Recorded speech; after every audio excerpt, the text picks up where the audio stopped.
자, 오늘 우리가 다룰 주제는 굉장히 복잡하고 좀 어려운 주제예요. 과학주의, 그리고 기독교. 제가 굉장히 친한 친구, 그러니까 제가 아는 사람은 굉장히 많지만 친구라고 부를 수 있는, 제가 이제 51살인데 올해 친구라고 부를 수 있는 사람을 내 인생에 돌아봤더니 2명이 있어요. 근데 너무 슬프게도 2명 다 무신론자야. 교회를 안 다녀요. 근데 이제 그 중에 친한 친구 그 중에 한 명이 이제 그 친구도 이제 교양학부 교수인데, 이제 우리 아시겠지만 이렇게 살다 보면 누구 만나서 단둘이 앉아서 막 깊은 뭐 철학적인 얘기나 이런 얘기 할 기회 거의 없잖아요. 해봐야 그냥 야 교회 가자 그러면 아 됐어 뭐 이 정도지. 근데 그 친구하고는 유일하게 이렇게 재밌게 만나서 얘기를 하는 친구, 한 2년 전인가도 스타벅스에서 이제 얘기를 하는데, 난데없이 이제 제가 평소 때 전도는 많이 하거든요. 그러면 이제 그 친구 생각하면 저는 가슴이 진짜 아파요. 그러니까 빨리 예수 믿고 빨리 가슴이 아파요. 그래서 태신자인데, 오래된 태신자. 우리 미혼 청년 때 그 친구 경양교회 와서 새신자 7주 교육까지 받았어요. 근데 그때는 경양교회 미혼 청년 7주 교육 받을 때는 그래도 그런가? 맞아. 나 안 그래도 신은 있을 것 같다는 생각은 했었어. 뭐 이러더니 얘가 뉴욕에 가갖고 유학을 하고 오더니 쓸데없는 겉멋이 들어가가지고 얘가 완전한 무신론자로 전향을 하더라고요. 이제 대화 중에 난데없이 기독교에 대해서 다시 한번 정리를 해달라 그래서 스타벅스에서, 용산 스타벅스에서 한 2시간 얘기했어요. 막 얘기를 하다가, 그러면 너는 나보고 야 그러면 너는 신이 인간 여자한테 태어나고 그 사람 이제 그 팔레스타인에서 죽었는데 그 사람의 죽은 사건이 막 인류의 죄를 다 사하고 막 그 다음에 그 사람이 또 올라가서 나중에 또 눈으로 보일 수 있게 오고, 넌 그런 거 기독교에서는 그걸 진짜로 진지하게 얘기를 하냐는 거예요. 그래서 진짜로 진지하게 얘기한다, 난 믿는다 했더니 그러니까 그랬어요. 우리 친하니까 사실 그 너무했다 야 너무 그러는 거예요. 그 말 뜻은 뭐예요? 해도 정도껏 해라 그 말인 거죠. 그러면서 그 친구가 저보고 한 말이 있어요. 우리는 이제 식구들이나 친한 사람들 저거 우기라 그래요. 우기 너는 종교에 너무 오랫동안 가스라이팅 됐다는 거예요. 그래서 너 믿는 거래. 똑같이 얘기해 줬어요. 그 친구가, 제가 알아요. 그 친구가 그 말을 할 때는 과학적 진술을 얘기하고 있는 게 아니라 그 친구의 신념을 얘기하는 거예요. 지금 무슨 말인지 이해가십니까? 우리 오늘 다룰 주제예요. 제가 그 친구에 똑같이 얘기해 줬어요. 야, 너는 너무 오랫동안 과학에 가스라이팅 돼 있어. 내가 그랬어요. 너 같은 거를 믿는 사람이 어디 있어? 막 그러는 거예요. 그래서 네가 꼴랑 뉴욕하고 용산에서 꼴랑 50년 살아서 잘 모르나 본데 그런 거 믿는 사람은 굉장히 많고, 역사 속에도 너와 나보다 훌륭한 과학자들도 진실한 신앙을 고백하다 간 사람이 엄청 많아. 교만 시건방 떨지 마 이놈아. 내가 그렇게 얘기를 한 적이 있습니다. 여기서 논점은 뭡니까? 우리 둘 다 자기 자신의 얘기를 했지만 과학적 진술을 한 건 아니에요. 자기의 세계관, 오늘 주제죠? 둘째 날의 세계관, 자기의 신념을 얘기한 겁니다. 오늘 우리가 다루어야 될 게 이제 과학인데, 제가 몇 가지 전제를 할게요. 제가 이 강의를 몇 번 해보니까 제가 애초에 순진하게 생각했던 것보다 굉장히 어려워요. 커뮤니케이션 하기가 어렵다는 거예요. 이 강의를 처음 한 건 제가 한 9년 전에 필라델피아에 가면 경양교회가 또 있어요. 아십니까? 필라 경양교회라 그래요. 그 필라델피아에서 거기 있는 이제 SFC 운동원들, 거기 이제 현지인도 있고 한인 2세도 있고 그분들 대상으로 해서 이 강의를 처음 했었는데, 그때 제가 완전히 넉다운 됐어요. 이게 아니구나. 우리가 지금 오늘 과학을 얘기하지만 이 과학의 오류, 과학에는 오류가 없어요. 과학주의의 오류, 엄밀히 말하면 과학주의의 오류를 얘기하기 위해서는 어떤 개념을 사용할 수밖에 없냐면 철학 개념을 사용할 수밖에 없어요. 그래서 제가 오늘도 미리 좀 양해를 구하는데요. 여러분들이 평소 때 철학을 깊이 있게 전공하지 않았거나 살면서 철학적인 사유를 그렇게 진지하게 하는 편이 아니다. 그러면 오늘 내용이 미안합니다. 진짜 정말 진심으로 무시하는 거 아니에요. 기분 나빠하지 마세요. 그런 사람이 아니라면 오늘 내용이 조금 어려울 수 있어요. 어려울 수 있고 개념이나 용어가 안 들어올 수 있어요. 근데 제가 드리고 싶은 말은 들어두세요. 들어두시고 유인물 다 받았습니까? 예. 그래서 이걸 줄인 거예요. 줄이고 용어, 철학 용어나 과학 용어들을 최대한 뺐고 대신 제가 국립 끝에 생각해낸 아이디어가 차라리 무슨 쩍 하면서 과학이나 철학 용어를 여기 넣기보다는 과학자들이 했던 말을 인용을 많이 하자. 그래서 거기 보면 대부분 과학자들의 말이 인용이 되어 있습니다.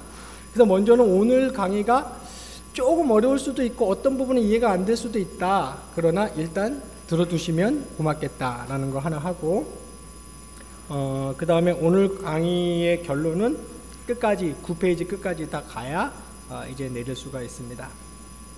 그리고 또 하나 전제로 하고 싶은 건 제가 오늘 본의 아니게 무신론 과학자분들을 비판할 수밖에 없어요. 근데 저는 그분들을 진심으로 존경합니다. 저 같은 사람하고는 비교도 안 될 정도로 학문적 업적을 가지고 계신 분들이고 인류 사회에 굉장한 공헌을 하신 분들이에요. 그러나 그분들은 저는 정말 존중하지만 오늘 논의에 있어서 또 아닌 건 아니죠. 그래서 부득이하게 무신론 과학자분들을 제가 좀 비판하게 됩니다. 그러니까 그런 점도 여러분 너무 불편하게 생각하지 마시고요. 우리 개혁주의자들은 좀 너무 이렇게 전사적인 자세를 좀 안 취할 필요도 있어요. 제가 한번 너무 이렇게 그러니까 논문이나 신학책만 너무 한 4년 동안 계속 읽다가 오래전 얘기예요. 읽다가 미국에서 공부할 때 너무 애가 이상해지는 것 같아갖고 좀 신앙서적하고 이런 거를 좀 읽고 싶어서 찾아서 읽은 게 필립 얀시라는 사람이 쓴 What's so amazing grace? What is so amazing grace? 번역은 안 할게요. 여러분 무시하는 것 같으니까. 그 책에 보니까 그런 비유가 나오더라고. 그 비유가 저한테 굉장히 인상 깊었는데 캘비니스트, 특히 개혁주의자들 제발 살충제 뿌리고 다니지 말고, 그 사람 표현은 아닌데 그 사람의 요점이에요. 근데 살충제나 퍼퓸은 나와요. 살충제를 우리 뿌리고 다니지 말고 그냥 향기를 발산하자. 그래서 굉장히 인상 깊었어요. 그러니까 개혁주의, 칼빈주의라는 살충 스프레이 들고 막 진화론이다, 무신론이다, 막 죽어, 이러고 뿌리고 그러지 말고 예수 하면서 칙 이렇게 누르면 이렇게 칙 나가는 거 있잖아요. 뭐라 그래요? 이거 펄퓸 향수. 예. 예수, 겸손, 양보, 이해, 이런 걸 우리 삶의 현장에서, 직장에서 은은하게 향기를 낼 필요가 있다. 저는 그 책이 제가 신학 공부하면서 읽었던 그 많은 조직신학 서적보다 제 삶에 많은 영향을 미친 책 중에 하나입니다. 그런 차원에서 우리는 오늘 너무 속으로 강의 시간에 무신론자들 다 지옥 가는 나쁜 놈들, 마귀 새끼들 막 이러면 안 됩니다. 그리고 오늘 제가 비판하려고 하는 거는 강의를 진행하다가 보면 아시겠지만 과학이 아니에요. 과학은 좋은 거예요. 그냥 좋은 게 아니라 결정적으로 좋아요. 인류 사회에서 과학을 드러내면 과학은 너무나 훌륭하고 좋고, 지금 이 순간에도 우리는 이루 말할 수 없는 과학의 이익을 다 누리고 있잖아요. 오늘 제가 비판하고자 하는 거는 과학주의예요. 과학주의. 쉽게 말하면 과학 만능주의. 오늘의 요점을 말하자면 이겁니다. 과학은 이루 말할 수 없이 훌륭하고 절대적으로 필요한 것이지만 절대 기준이나 절대 도구로 쓸 수는 없다. 일단 무슨 말인지 이해가시죠? 예, 이게 오늘 그냥 강의의 핵심이에요. 좋은 기준이고 좋은 도구지만 존재하는 존재세계의 모든 것을 가늠할, 그죠?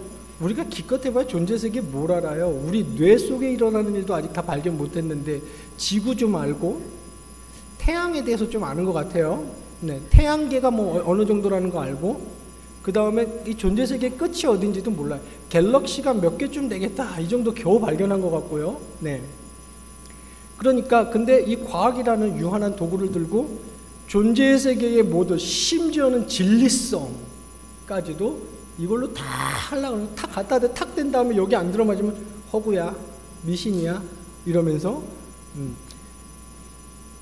그러니까 절대 기준이나 도구로 사용할 수 없다는 게 오늘 강의의 주제입니다. 그리고 거기 제가 서론에 잠깐 이제 소개를 했는데 오늘 여러분이 갖고 계신 그 유인물은 다음 세 책에 있는 내용을 제가 그대로 편집한 거예요. 제 연구 결과물이 아닙니다. 저 분명히 얘기했습니다. 분명히 얘기했어요. 제 연구 결과물이 아니고 거기 서론에 있는 책 세 가지, 그러니까 존 레녹스라는 캠브리지 대학의 철학자, 수학자이자 철학자인 사람이 쓴 Can Science Explain Everything 이 책하고 J.P. 몰랜드라는 사람이 쓴 Scientism and Secularism 요 책하고 그 다음에 한국 창조 과학회라는 사이트가 있어요. 여러분 아십니까? 예. 거기 가면 이제 우리나라의 기독교인 과학자들이 모여서 운영한 사이트에 거기 보면 이제 거의 다 대부분 우리나라 대학교의 과학 교수들의 과학과 교수들, 과학자들이죠. 그 사람들이 운영하는 한국 창조 과학회라는 사이트가 있습니다. 그 세 가지에 있는 거기 세 개에 나온 내용을 제가 그냥 편집한 겁니다. 제가 분명히 밝혀둡니다. 그리고 여기 대부분은 Can Science Explain Everything이라는 책에 나오는 내용을 제가 그대로 갖다 그냥 표절도 아니고 거의 카피 수준이라고 보시면 돼요. 예, 그래서 여러분들한테 유익이 될 것 같아서 제가 나름 편집을 해서 나눠드린 겁니다. 자, 우리가 오늘 논의를 하기에 앞서서 이 논의가 왜 필요하냐면 제가 오래전에 한 20년 전에 여기에 관심을 갖게 된 이유 중에 하나예요. 제가 이제 진지하게 신학 공부를 하려고 마음을 먹었을 때 제가 부딪혔던 게 그겁니다. 성경에 나와 있는 이런 진술들, 신이 인간의 양태가 되었다라든지 생물학적으로 죽었는데 그 생물학적인 엘레멘트, 바디 엘레멘트가 그대로 다시 살아난다. 이걸 기독교에서 부활이라고 부르죠. 다시 살아난다. 라든지 아니면은 지금 우리의 오감, 청각, 시각, 촉각의 오감에 감각될 수 없는 예수 그리스도가 나와 연합이 되어 있다. 정말 많은 기독교의 성경에 나와 있는 진술들이 가끔씩 저에게 태클을 걸었어요. 이 말은 솔직히 말해서 의심이 들 때가 있었어요. 이 진술들은 사실인가? 팩트인가? 이거 제가 진지하게 고민한 거예요. 굉장히 힘들었어요, 그때. 아니면 팩트인가? 아니면 이거는 칸트의 이론이죠. 칸트가 순수이성 비판에서 제시한 건데 실천이성 비판에서도 강조했고 팩트는 아니지만 그것을 액셉트하면 그것을 그대로 받아들이면 팩트인지 아닌지는 상관없다. 내 인생에 이롭다. 실천적으로 유익이 된다는 거예요. 무슨 말인지 이해가시죠? 예, 그게 제 고민이었습니다. 만약에 내가 이걸 진지하게 팩트로 받아들이지 않는다면 저는 목사가 되어서도 안 되고 목사가 될 필요도 없고, 그죠? 그냥 사람들에게 심미적 안정, 정신적 위로를 전하는 종교 스피커는 될 수 있어도 성경이 말하는 프리처, 설교자가 될 수는 없는 거죠. 그래서 저는 과학을 전공한 적도 없고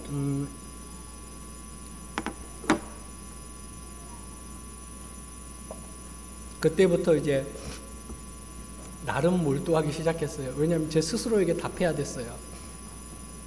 그 전에야 뭐 저도 워낙 모태신앙이고 어릴 때부터 진짜 혹독한, 여러분이 얼마나 혹독한 신앙 훈련을 받으셨는지 모르겠지만 저는 진짜 혹독한, 거의 그 뭐라 그럽니까 요새 하는 말, 아동학대에 가까운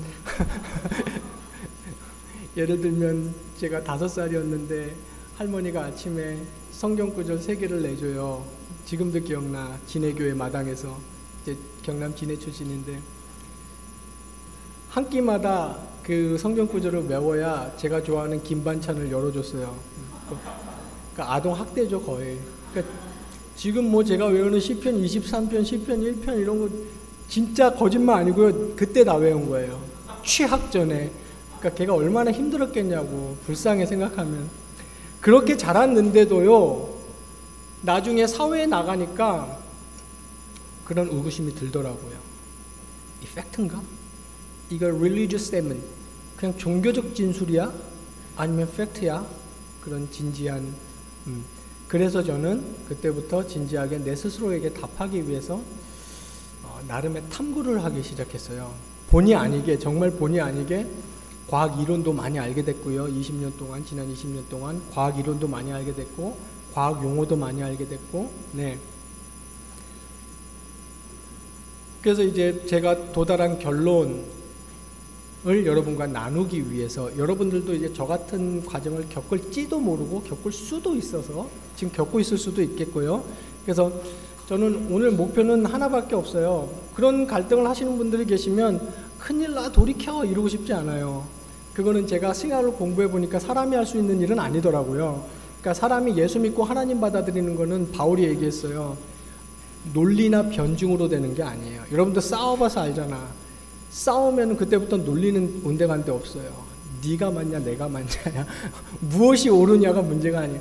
어쨌거나 성경에는 그게 사람이 하는 일은 아니니까 성령의 역사가 있어야 변한다. 그래서 오늘 저도 여러분들을 변화시키고 싶진 않아요. 여러분들이 저와 비슷한 갈등을 겪고 있다면, 20년 전에 저와 비슷한 갈등을 겪고 있다면 큰일 나요, 마음 바꿔요 이러면 설득하고 싶은 마음은 추호도 없고 그런 능력도 없습니다. 그러나 딱 하나, 그 생각에 여러분들을 괴롭게 하고 있는 그 과학주의에도 상당한 오류가 있고, 그 과학주의에도 신앙, 이건 이제 사회용어로 신념이라 그래요. 신념이 있고 우리가 갖고 있는 전제와 똑같이 전제가 거기에 있다. 그 사람들은 마치 과학주의자들이나 과학주의는 마치 우리는 하나님 계셔, 하나님이 천지 창조했어, 전제. 자, 여기서 출발. 우리만 이러는 것처럼 우리를 공격하지만, 쉽게 말하면 과학주의나 과학주의자들도 전제가 있고 출발점이 있고 똑같이 신념에서 출발을 하거든요. 적어도 그것만큼은 좀 우리가 알아두자, 그 얘기를 오늘 하고 싶은 겁니다. 그러기 위해서는 먼저 과학의 정의를 좀 내려야겠죠. 이 페이지 보시면 과학은 이렇게 정의를 내릴 수가 있겠네요.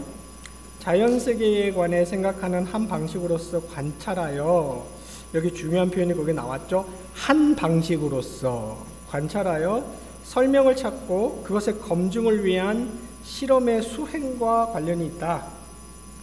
이런 사전적 용어를 보면 귀에 잘 안 들어오니까 일단 읽고 넘어갑시다. 실험되고 표현되고 평가할 수 있는 사실과 사물의 속성과 현상들과 경험들에 관한 지식이다. 이게 이제 일반적인 정의고요. 거기 각주 2번에 보면 다음 사전과 네이버 사전의 정의도 제가 참고로 실어놨습니다. 그리고 오늘 우리가 말하는 과학, 그러니까 과학과 기독교는 상충된다, 과학과 기독교는 부딪힌다. 자, 이 둘 중에 하나를 내려놓기 전에는 둘 중에 하나를 완전히 포용할 수 없다라고 할 때 말이죠. 이 과학은 하드 사이언스 말하는 거예요. 그러니까 그 뭐죠? 자연과학. 네, 감사합니다. 자연과학 말하는 거예요. 그러니까 생물학, 물리학, 이렇게 천문학, 화학 이런 거 있잖아요. 오감으로 확인할 수 있는 거. 지금 존재 세계에 오감으로 확인할 수 있는 게 다가 아니죠. 보이고 듣고 실험실에서 실험으로 증명할 수 있는. 그러니까 인문과학도 있고요. 역사도 일종의 과학이고, 그죠? 네. 예술과학도 있고. 그런데 보통 과학 vs 기독교 딱 했을 때는 이 과학은 뭐 말하는 거예요? 하드 사이언스 말하는 겁니다. 자연과학. 자, 이게 일반적인 과학의 정의인데, 그렇다면 과학의 본질과 기능을 먼저 한번 확인해 봅시다. 여기가 중요해요. 이게 이제 첫 디딤돌입니다. 이 디딤돌을 우리가 분명히 해야 다음 논의로 넘어갈 수 있어요. 자, 과학의 본질. 과학은 존재 세계에 관찰되는 현상들을 숫자도 좋고 기호도 좋아요.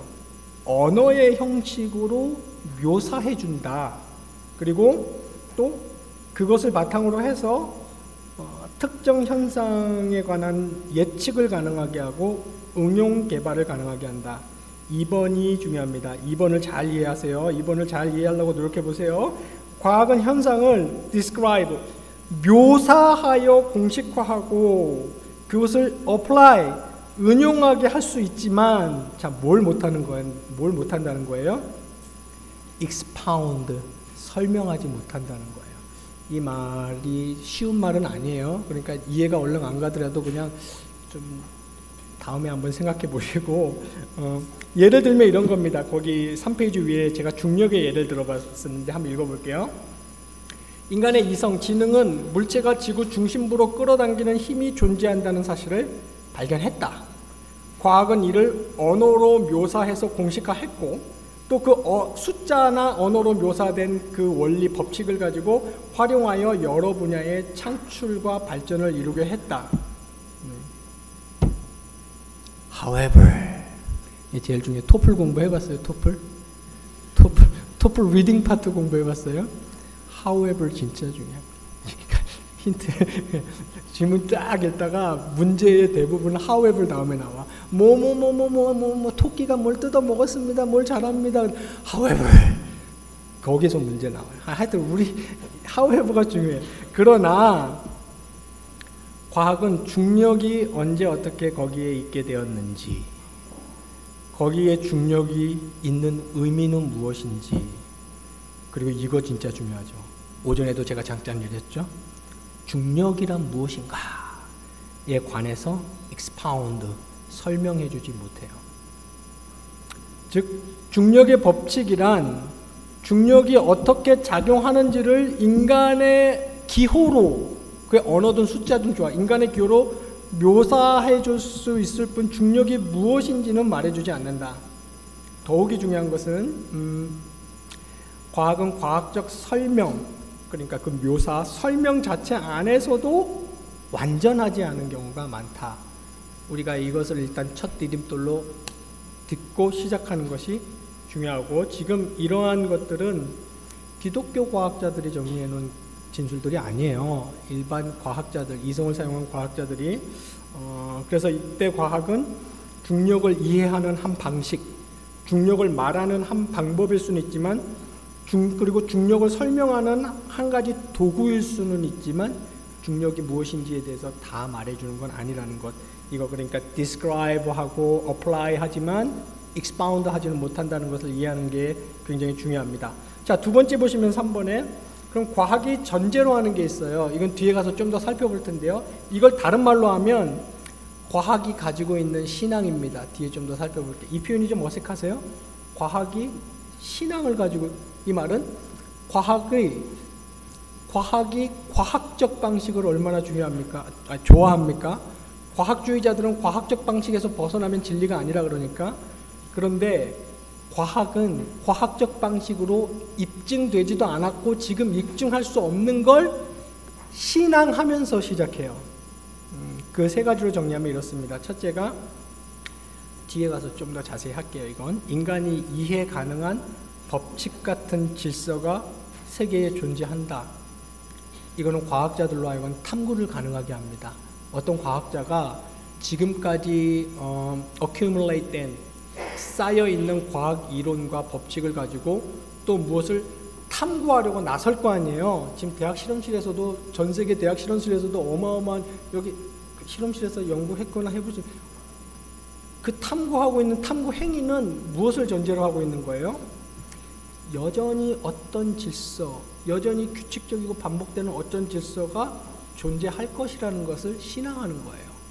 그건 과학적으로 입증되지 않았어요. 데이비드 휴미라는 경험주의 철학자가 한 말이에요. 그 사람 그랬어요. 알라스, 저런 사람들은 내일도 이 모든 것이 그대로 존재할 것이라는 걸 어떻게 믿고 저렇게 집을 나서는가. 참 기가 막힌 말이죠. 예, 비슷한 겁니다. 두 번째, 과학이 존재하는 것, 존재하는 자연의 법칙들은 합리적일 것이다. 앞으로도 계속 합리적일 것이라는 걸 전제합니다. 만약에 과학의 법칙들이 합리적일 것이라는 걸 전제하지 않는다면 과학 행위, 이해합니까? 과학 행위를 할 수 없어요. 그것은 본능적으로 자연스럽게 전제하고 시작하는 거예요. 자, 지금 눈빛 보니까 한 50%는 못 알아듣기 시작했어요. 괜찮아. 보니까 죄송하지만 청년분들이 조금 이렇게 이해하는 눈빛을 가지고 있어. 지금 대학교 괜찮습니다. 그냥 일단 들어두시면 좋겠어요. 저라고 다 이해하는 거 아니고요. 네, 존 레녹스도 그랬어. 자기도 모든 걸 간파하고 이 책을 쓰는 건 아니다. 그러니까 한번 우리 오늘 그냥 다루고 넘어가자고요. 세 번째, 과학이 전제하는, 과학이 가지고 있는 신앙 세 번째는 인간의 이성은 그 규칙성과 합리성을 이해할 수 있다는 걸 전제로 하고 있어요. 이거 기가 막힌 거예요. 이거 오늘 강의의 맨 마지막 논입니다. 이거 아인슈타인이 죽을 때까지 고심했던 거예요. 아인슈타인 아시죠? 아인슈타인? 우유 이름 말고. 아인슈타인이 내 이성이 합리적인가? 아니면 과학, 자연세계, 존재세계의 합리성이라는 게 있는데 만약 합리성이라는 게 없으면 과학 작업을 할 수 없죠. 합리성도 없고 규칙성도 없고 질서성이 없는데 과학이라는 액팅을 어떻게 하냐고요. 과학이라는 액팅을 하는 건 그걸 전제로 하고 있는 거예요. 그럼 내 이성은 저 합리성을 이해할 수 있는 합리성이 있는가? 아인슈타인 죽을 때까지 고심했던 거예요. 그래서 아인슈타인이 조심스럽게 inclined 됐던 게 뭐예요? Maybe, 나중에 다루겠지만 어쩌면 인간 이성은 그냥 무작위의 물체의 발전 과정에서 생겨난 진화론적 산물이 아니라 어떤 질서나 개념을 가진 존재가 부여한 것일지도, 이런 결론을 inclined 되고 그 사람 죽었어요. 어쨌거나 이 세 가지를 과학은 전제로 하고 있는 겁니다. 여기까지 좋아요. 제가 이 내용은 제가 청년부 때도 특강을 잠깐 했었고 대학부에서도 했었어요. 근데 여담입니다만은 한 5, 6년 전에 기독교 변증학에 대해서 여기 그 자리에 계셨던 분들도 좀 계신 것 같은데 기독교 변증학에 대해서 6주 정도 시리즈로 이제 우리가 공부를 한 적이 있는데 그때 너무 좋았어요. 저는 좋았고 한 번 더 할 생각이에요. 근데 왜냐면 프레시맨들 많이 있으니까 대학교 이것도 저는 그렇게 했으면 좋겠어요. 한 8주 정도면 충분히 이걸 다뤄볼 수 있을 것 같아. 이해해가면서. 허락은 안 해주셔가지고 진지하게 한번 네. 자, 여기까지는 좋아요. 과학은 제가 전에도 말했지만 죄가 없어. 과학이 뭐 어쨌다고요. 과학은 과학이고 과학은 자기 일 열심히 하고 있어요. 그런데 갑자기 과학을 탁 잡아가지고 종교, 특히 기독교랑 탁 대치시킨 다음에 가운데다 vs 딱 만드는 주체가 있어요. 자, 잘 들으세요. 이거 중요합니다. 이런 인류 지금 사회에 이런 구도를 만들어낸 주체가 과학일까요? 인간일까요? 인간이에요. 인간. 과학 자체는 단 한 번도 기독교는 이상해, 나랑 상충돼, 기독교는 잘못됐어, 이런 적이 없다고요. 그냥 과학은 과학이고 과학은 describe 해주고 있고 applied 해주고 있어요. 근데 기독교는 주로 뭘 하는 거예요? expound 해요. 이 말 이해 갑니까? 기독교는 설명을 해요. 태초에 하나님이 천지를 창조하셨다. 너희는 어떤 존재들이냐면, 그러니까 얘는 describe하고 just describe하고 applied 하는데 expound 하는 애를 잡고, 얘는 얘 일을 하고 얘는 얘 일을 하면 얘네는 둘이 손을 잡고 이루 말할 수 없는 업적을 이뤄낼 수 있는 거예요. 근데 인간은 그렇게 사용 안 하죠. 얘에게 뭘 부여했어요? 절대성, 최고성, 얘에서 벗어나면 다 가짜. 이거를 의미와 가치를 부여한 건 인간이에요. 그래서 이렇게 인간이 과학에다가 이런 의미를 부여한 현상을 우리는 뭐라고 이름 붙였습니까? 과학주의. 예. 그래서 scientism. 그러니까 어떤 과학자들은요, 나중에 여기 나와요. 그 사람들 무신론자들이에요. 근데 scientism을 그렇게 싫어해요. 미쳤다 그래서 it's so crazy 막 그래요. 유튜브 같은 데 보세요. so crazy 그래요. 자기 신도 안 믿고 자기 과학자인데, 세계적인 과학자인데 과학주의라니, 오 마이 갓. 과학이 절대라니, 과학 갖고 모든 걸 다 결정할 수 있다니, it's so crazy. 저는 그거 보면서 어떻게 할까요? 막 히팅 막 많이 봐라 막. 과학주의가 그겁니다. 그러니까 과학과 과학주의는 달라요. 분명히 이해합시다. 과학과 과학주의는 다르고, 과학주의는 과학에다 그런 가치를 부여한 거예요. 과학주의 정의를 보면 자연과학이 유일하게 실제에 대한 진정한 지식을 제공한다는 견해로서 진리에 이르는 데에도 자연과학이 그렇다는 하나의 신념체계입니다. 제가 이 단어를 고르는데 고심을 많이 했죠. 그래서 가장 일반적으로 많이 쓰는 단어를 썼어요. 신념체계다. 사실 제일 처음에 교환 만들 땐 신앙체계다 그러고 싶었는데, 보통 일반적으로 우리나라 특히 유교권에서는 신앙은 종교와 관련해서 쓰는 용어거든요.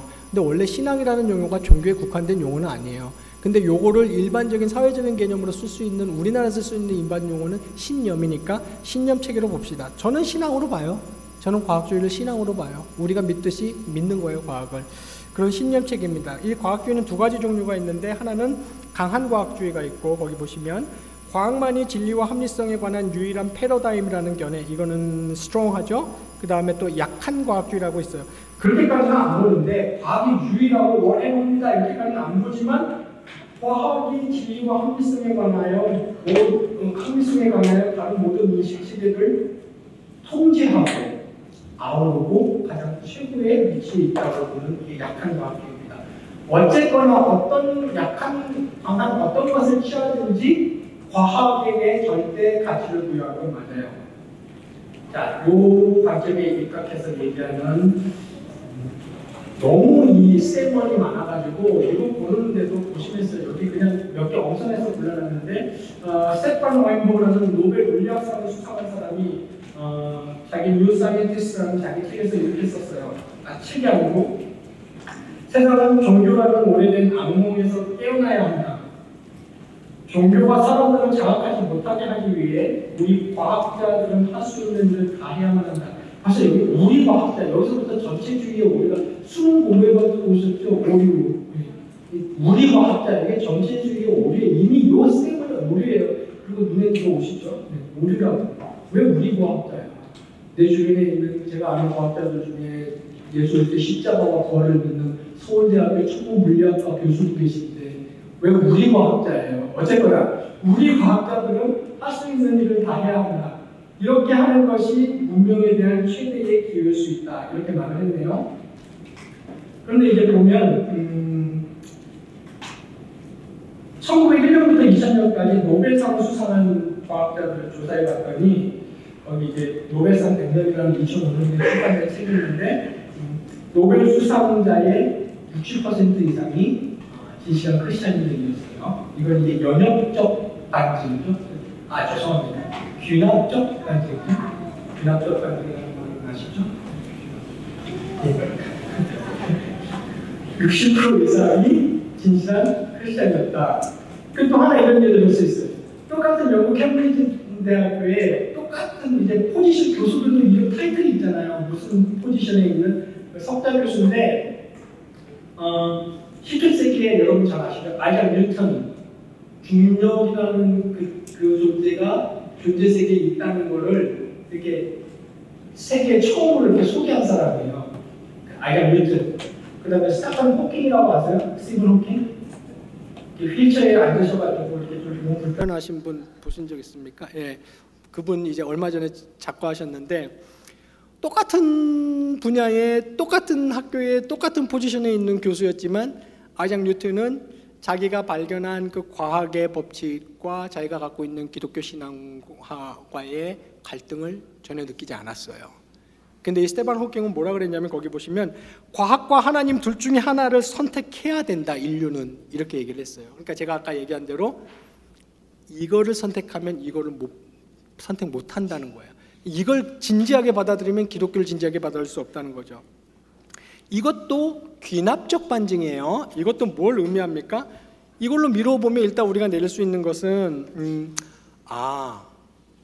기독교 유실론을 취할 것인가 아니면 무실론을 취할 것인가는 결국 과학적 입증의 과학적 사실의 싸움이 아니고 무슨 싸움이라는 걸 알 수 있어요?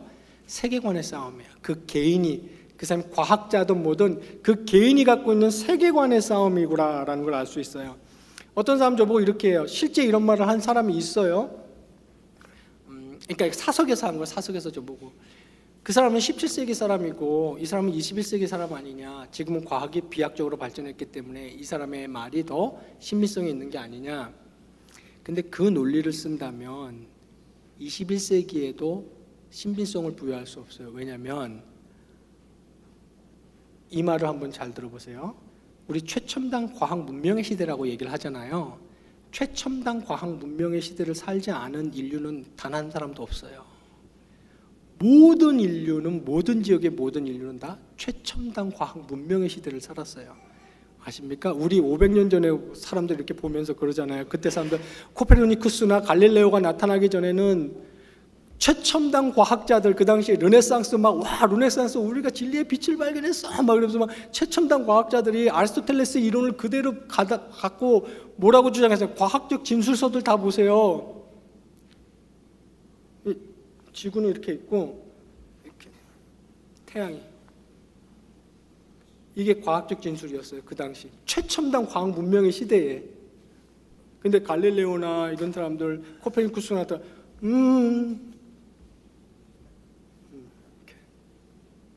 뭐라 그랬어? 이것만 해도 미쳤는데 또 뭐라 그랬는지 아세요?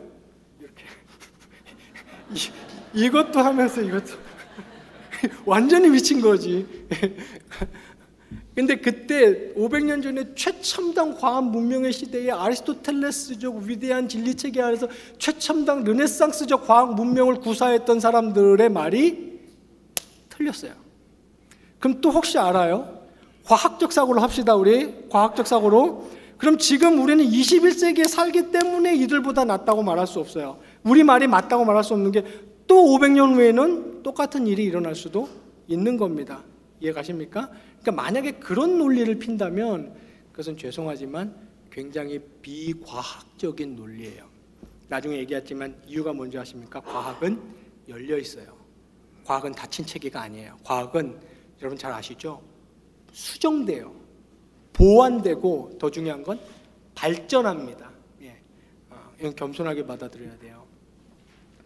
자, 그리고 4페이지 보시면, 그래서 위에 보시면 과학주의, 이거 이제 자연주의, 과학주의 대표적인 형태가 자연주의니까, 과학주의는 우주가 곧 존재하는 모든 것이고 질량 에너지라 불리는 것이 우주의 근본 요소이며 인간의 정신 현상을 포함한 모든 현상을 자연의 산물로 여긴다. 이제 과학주의야. 그러니까 인간의, 여기서 중요한 포인트는 뭐예요? 인간의 정신 현상을 포함한다는 게 중요해요. 이거 우리 기독교에서는 영적인 얘기거든요. 영적인 얘기예요. 이걸 포함한 모든 현상을 그냥 자연의 산물로 여기는 거예요. 그래서 이제 똑같은 이런 과학주의자, 물리학자 션 캐롤이라는 유명한 사람은 이런 말도 했네요. 우리 인간은 조직화된 진흙덩어리이고 인격이 개입되지 않은 자연의 패턴들의 작동을 통해 우리를 둘러싼 세계의 위협적이고 복잡한 특징들에 대해 성찰하고 흠모하고 관여하는 역량을 개발해온 존재이다. 자, 요 말 잘 들어보세요. 우리가 삶에서 찾는 의미는 초월적인 것이 아니다. 근데 저희가 늘 강조하지만 저는 이거는 받아들일 수 있어요. I think, I feel, maybe, 그런 다음에 점점점점점. 저는 이러면 받아들이고 싶어요. 얘기를 더 하고 싶고. 근데 어떤 사람들은 피리어드를 그냥 찍어요. 아니다. 차라리 저한테 저는 신이 있다고는 생각 안 합니다. 저는 신이 있다고 믿어지진 않아요. 그거는 좀 받아들이겠는데 신은 없다. 마침표 끝. 이거는 굉장히 비과학적인 자세예요. 이 사람과 같은 거죠. 초월적인 것은 없다. 성경에 뭘로 가득 차 있어요? 초월로 가득 차 있어요. 초월적인 것이 없을 수밖에 없는 건 과학적 진술, scientific statement을 들여다보면 어떤 걸로 가득 차 있어요? 제가 아까 굉장히 강조 많이 했죠. description, 묘사하고 있고 application, 적용하고 있어요. expound 하지 않아요. 그거는 왜냐하면 오감에 갇혀있기 때문에. 오감에 갇히는 게 잘못된 건 아닙니다. 눈으로 보이는 것, 귀로 들리는 것, 촉감할 수 있는 것, 냄새 맡을 수 있는 것, 맛볼 수 있는 것, 눈에 딱 나와서 인간의 언어로 수가 됐던 언어가 됐던 걸 표현해가지고 딱 나타낼 수 있는 것만 과학에서 다루죠. 자연과학에서. 근데 성경으로 딱 가면 그런 게 아니에요. 오케이, on the dead, 그죠?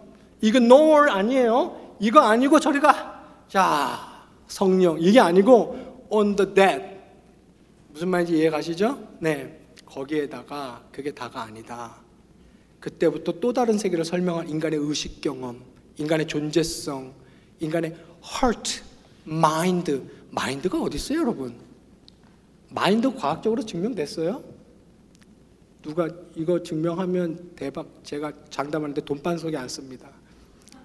눈이 마인드가 어디 있어요? 마인드 과학적으로 실험실에서 증명했어요? 인간의 마인드 이거 열어봐야 헐트 있어요. 헐트.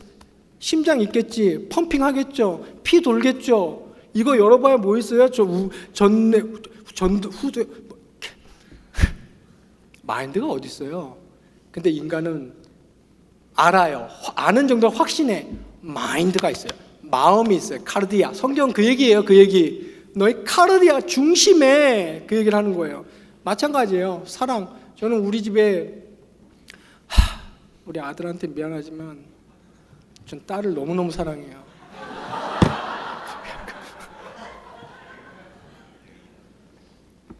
둘이 물에 빠지면 딸을 먼저 건질 수도 있어. 하여튼 막 이렇게 하율이가 문을 딱 열고 나타나면 이렇게 막 가슴이 어쩔 땐 두근두근해요. 막 그래갖고 막 너무 좋아요. 너무. 네. 저는 이제 그 친구를 위해서 대신 죽으라 그러면 저는 100번도 대신 죽을 수 있어요. 당장 진짜예요. 진심. 이거 뭐냐? 팩트예요. 팩트. 그 트루스. 진심. 근데 갑자기 과학주의자가 내 앞에 딱 나타나더니 Really? Prove it. 증명 못해요. 어떻게 증명할까요? 여러분 증명할 수 있어요? 여러분 부모나 형제자매 실험적인 방식으로 증명할 수는 없어요. 그럼 증명 안 된다고 해서 과학이라는 틀 안에 안 들어가네? First. 거짓말하지 마. 저보고 그럴 수는 없어요. 왜냐하면 존재하는 존재 세계는 요 몇 센치 안 되는 과학이라는 자 갖고 다 다룰 수 있는 게 아니에요. 그 얘기를 어디서 한다는 거예요? 지금 성경에서 한다는 거예요. 성경은 expound 해주고 설명해주고 무슨 뜻이냐, 무슨 의미냐, 어디서 왔냐, 왜 생겼냐, 거기 왜 있느냐, 왜 존재하냐 이런 얘기를 잔뜩 하고 있는데 이쪽 얘를 데리고 얘는 그냥 describe 해주고 얘가 무슨 죄예요? 묘사해주고 떨어지네? 두 번 해도 떨어지네, 세 번 해도 떨어지네. 오케이, law, 법칙. 근데 떨어질 것 같은데 이러면 law는 아니야. theory, 이론. 이래가지고 그냥 묘사하고 그저 적용해주는데 자꾸 얘네 둘을 가지고 얘 아니면 얘를 둘 중에 하나를 택하라. 그러면은 그거는 굉장히 비과학적인 방법이 될 수밖에 없는 거죠. 자, 그런 의미에서 말이에요. C.A. 러셀이라는 사회 과학사학자가 이런 말을 했어요. 그 다음 진술을 봅시다. 지난 몇 세기에 걸쳐서 굉장히 예리한 통찰이에요. 철학자다워. 지난 몇 세기에 걸쳐서 종교와 과학의 관계는 깊은 실제적 적대 관계를 그 특징으로 한다는 흔한 신념은 이 말은 무슨 말이에요? 실제는 적대 관계가 아니라는 거예요. 적대 관계라는 신념은 역사적으로 정확한 진단이 아닐 뿐 아니라 기괴하기까지 하다. 따라서 어쩌다 그러한 신념이 인류 역사에 그 정도 지위를 갖게 되었는지 설명될 필요가 있다 그랬어요. 자, 이런 설명들이 요새 시도되고 있을까요? 안 될까요? 할렐루야. 시도되고 있어요. 네, 아멘 좋아요. 이 사람이 말한 것처럼 어쩌다가 인류가 과학과 종교가 깊은 적대 관계에 있다는 이러한 정서가 형성돼 있지? 기괴하다. 이거 연구돼서 설명될 필요 있다. 오늘날 설명되기 시작했어요. 저는 거기에 관심을 갖고 있고 굉장히 탐닉하고 있어요. 제가 발견한 몇 가지는 이거예요. 계몽주의예요. 계몽주의에서 인간의 이성, 절대 위치에 올려놓기 시작했고 그 전까지 유니버시티나 칼리지 같은 데서는 다 그러니까 종합 학문을 하는 유니버시티나 단과 학문을 하는 칼리지에서도 원래 여러분 잘 아시잖아요. 역사를 봐서 학문 연구기관 대학이라는 게 거의 다 어디서 만든 거예요? 기독교에서 만든 거예요. 뭐 유서 깊은 대학들 여러분 아실 거잖아요. 하버드니 예일이니 캠브리지니 옥스퍼드니 이런 대학들 보면 다 기독교 정신을 가지고 있어요. 아직도. 그런데 계몽주의 그때는 유실론은 당연한 거예요. 유실론을 얘기할 필요가 없어요. 당연한 거였어요. 근데 계몽주의 이후로 정확히 말하면 칸트 철학이 생겨난 이후로 인간의 이성을 절대 권력의 자리에 올려놓고 그 교육기관 대학에서 다 걷어내기 시작했어요. 안 다루는 거예요. 그러면 이제 저랑 여러분들은 어떤 물을 먹고 자랐어요? 대학 가서 그 물을 먹고 자랐죠. 이제 그게 지금 이렇게 지금 거의 400년 동안 인류가 이렇게 흘러 앞으로는 또 어떤 양상이 될지 몰라요. 저희가 바라기는 양상이 다시 바뀌길 바랍니다. 옛날 1000년 전처럼 그럴 거예요. 제가 예상컨대. 왜냐하면 이 역사는 아시다시피 돌고 도는 거기 때문에.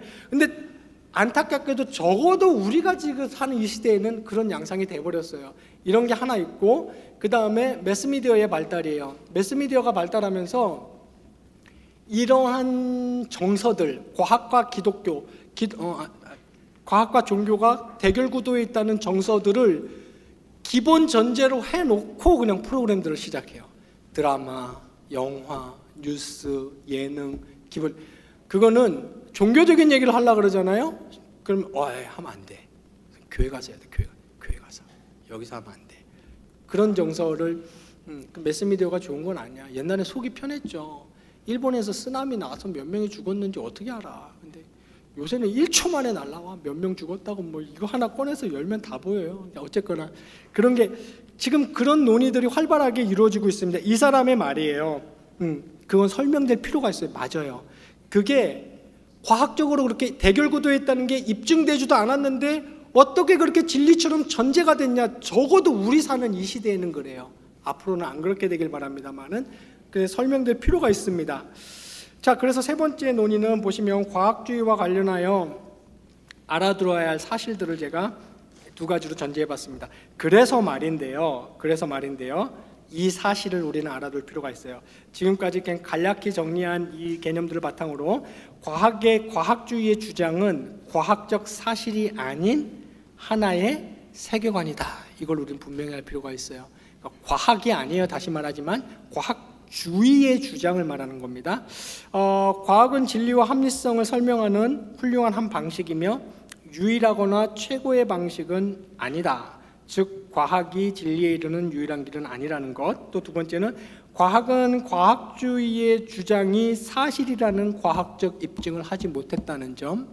이 말도 이해 가시죠? 네. 과학은 과학주의가 하고 있는 주장이 사실이라는 것을 과학적으로 입증하지 못한 채 주장하고 있는 거죠. 세 번째, 과학적이 합리적일 수는 있지만 유일한 합리적은 아니라는 것. 그리고 동시에 똑같이 옳은 설명이 여러 개 있을 수 있다. 자, 아까 그 천동설에 있어서는 아리스토텔레스가 틀렸다고 제가 주장한 방면 원래 다 그러는 거예요. 근데 또 요번에 이 면에 있어서는 아리스토텔레스가 맞았어. 아리스토텔레스는 이거를 일찍이 수천 년 전에 발견했어요. 맨 마지막 진술을 말하는 거예요. 세 번째, 과학이 합리적일 수 있지만 유일한 합리적 진술은 아니다. 혹시 기억나세요? 아리스토텔레스의 네 가지 원인, 진료인, 형상인, 목적인, 하여튼 있어요. 아리스토텔레스가 수천 년 전에 그 얘기를 했어. 그러니까 예를 들면 이런 거죠. 거기 제가 예를 들어놨는데, 신승욱의 자동차는 지금 왜 움직이는가? 이거를 설명하는 건 크게 두 가지 방법이 있어요. 하나는 진료인이에요. 아니면 형상인으로도 할 수 있고. 왜 움직이겠어요? 연료를 태우겠죠. 화학작용이 일어나고 있겠죠. 에너지가 발생했겠죠. 구동력이 생겼겠죠. 원형의 물체를 돌렸겠죠. 바퀴를. 오케이, 그것도 맞아요. 그것도 맞고. 근데 이거보다 더 중요한 게 있어요. 신승욱의 자동차는 왜 움직이는가? 신승욱이 파주에 있는 신학대학원에서 강의를 하기 위해서 지금 움직이고 있다. 신승욱을 거기에다가 옮겨놓기 위해서 움직이고 있다. 이것도 하나의 설명이라고요. 굉장히 합리적인 설명이라고요. 어떤 면에서는 더 중요한 설명이라고요. 그러니까 우리 일상생활에서는 이게 사실 포인트예요. 어떤 사람이 저보고 요새 어떻게 사세요? 그러면 그럼 무슨 말이에요? 그럼 저는 뭐라고 대답해요? 신 목사님 요새 어떻게 사세요? 오래간만입니다. 어떻게 사세요? 그럼 저는 전 산소를 들이마시며 이산화탄소를 내뱉고 음식물을 통하여 에너지를 섭취하며 배설과 수면을 통해 살고 있습니다. 이 말이 틀렸어요? 맞아요. 맞는 말이야. 근데 그 사람이 나한테 요새 어떻게 사세요? 할 때는 그거 물어본 거 아니거든요. 그럼 저는 이렇게 말해야 돼. 요새 하나님의 은혜로 정말 잘 살고 있어요. 감사할 따름이죠. 강의도 많고요. 설교도 많고요. 힘들어 죽겠지만 저는 이게 너무 즐겁습니다. 근데 이것도 굉장히 합리적이고 어떤 면에서는 우리한테 더 필요한 why라고요. 이해 가십니까? 근데 과학주의는 이 설명에 부합하지 않으면 이래요. 왜 그럴까요? 자기가 감당 못하거든. 자기가 인간의 의식 경험이니 마인드니 스피릿이니 그 다음에 부활이니 신존재 디바인 빙이 휴먼 빙이 되었다느니 이런 거를 자기는 감당을 못하거든요. 그러면 깨끗이 손 띄면 되잖아요. I give up 한 다음에 공을 어디로 토스해야 돼요? 합리적으로 종교 기독교에다 공을 토스해야죠. 요거 설명한 사람이 누군지 아세요? 하여튼 엘빈 플란팅가라는 지금 노틀데임 대학의 철학과 교수인데 그 사람이 이런 비유를 들었어요. 이렇게 길이 있어요. 요거 이제 존재색입니다. 어떤 사람이 길을 가다가 자기 자동차 열쇠를 이 길에서 잃어버렸어. 열쇠를 찾아야 돼. 아, 삶의 의미란 무엇인가? 존재성은 어디에 있단 말인가?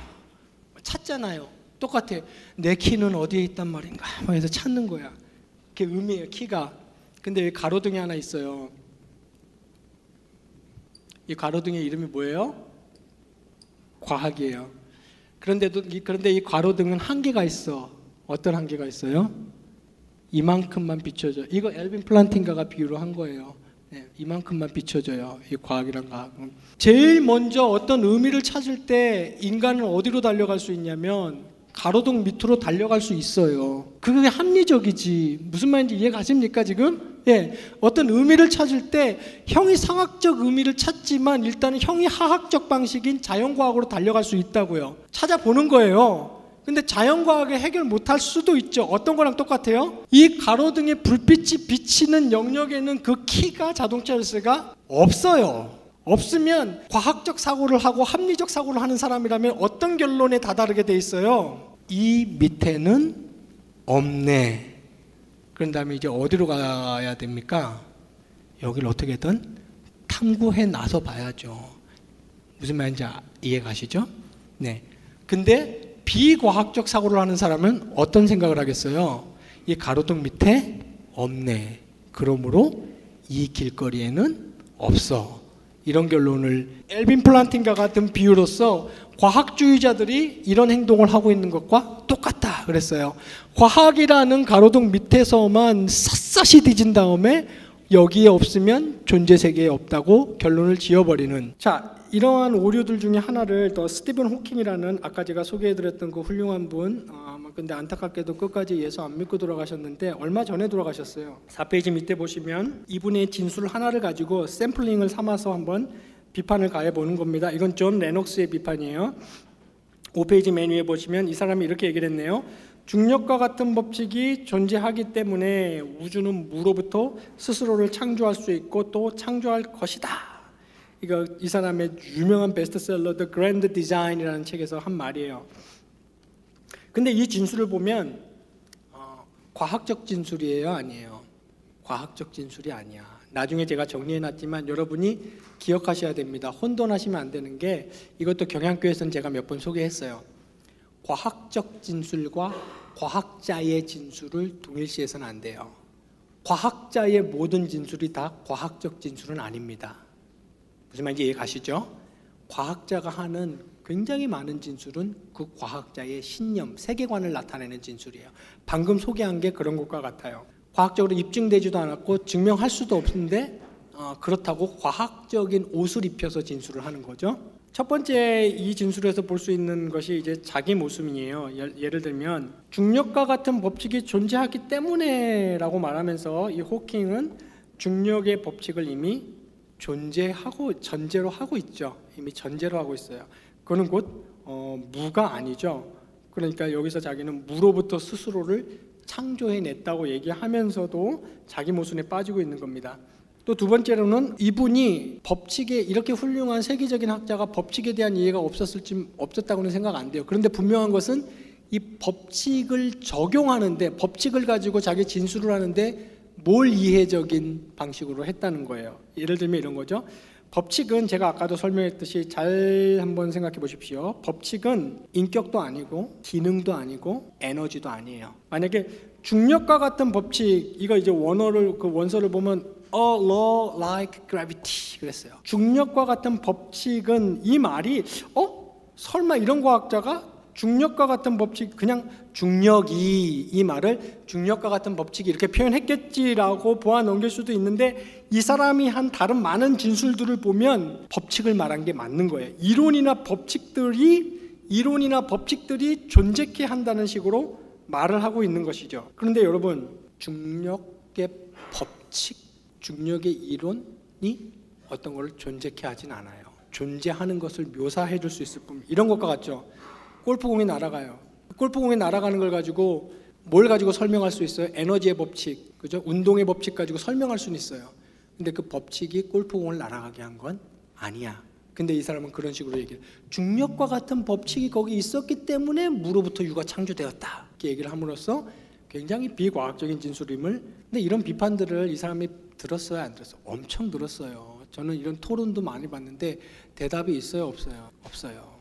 신학자들도 마찬가지예요. 자유주의 신학자들도 비판을 굉장히 많이 받아요. 칼빈주의 신학자들한테 성경 해석에 대해서. 그러면 딱 한 10년 넘게 그래요. 그러다가 자꾸 하셔. 그러니까 이분도 지금 그러셨어. 그러니까 말하면 1 플러스 1은 이와 같은 산술 법칙들은 어떤 수량이나 질량을 존재케 하는 것이 아닙니다. 현상을 설명해 줄 수 있을 뿐이지. 세 번째는, 이것도 심각한 오류가 여기 있는데, 실제를 규명하는 데 있어서 과학적 논리의 유일성, 그러니까 과학적 논리가 유일한 방식이 아니라고 우리는 믿는데, 이 사람들은 그렇게 주장을 하니까 과학적 논리의 유일성을 강조하기 위해서 과학적 비논리를 지금 사용하고 있는 거예요. 분석하자면 그런 거죠. 예를 들면 이런 거죠. 중력과 같은 법칙이 존재하기 때문에 우주는 무로부터 스스로를 창조했다. 이 말은 무슨 말과 똑같냐면 X를 존재케 하기 위해서 X가 필요하다. 이 말하고 똑같아요. 순환 논리의 오류죠. 예. 근데 순환 논리의 오류를 쓸 수는 있어요. 인식론에서는 순환 논리의 오류를 써요. 이거 인식론에서 순환 논리의 오류를 못 쓰면 얘기를 할 수가 없어요. 근데 문제는 뭐야? 순환 논리의 오류를 쓰는 거 좋아. 우리도 써요. 우린 뭐라고 써요? 성경은 하나님의 말씀이다. 성경이 하나님의 말씀인 걸 어떻게 하냐? 성경은 하나님의 말씀이라고 성경이 말하기 때문에 성경은 하나님의 말씀이다. 근데 이거는 인식론에서 맨 밑바닥에 토대주의라고 그러죠. 파운데이셔널리즘. 맨 밑바닥에서는 순환 논리를 벗어날 수 없어요. 이거는 종교 영역에서는 아니라 모든 영역에서도 마찬가지예요. 그런데 제가 불만은 그거예요.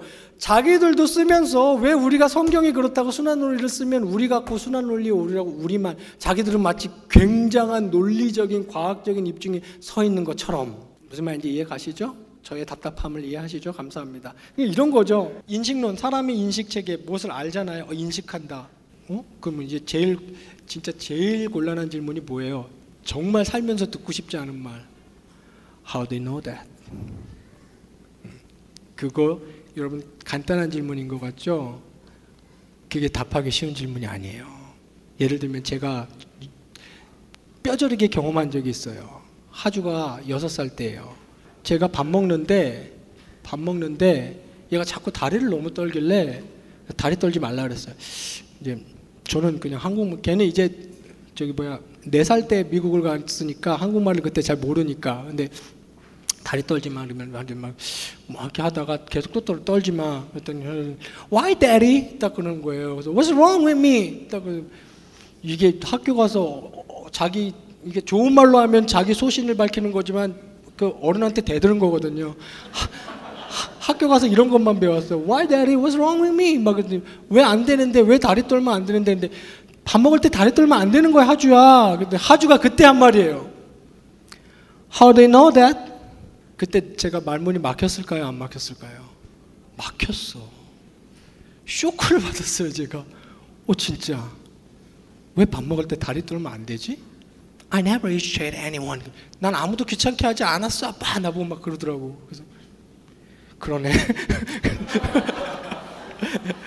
근데 그때 제가 설명을 시도할 수는 있었어요.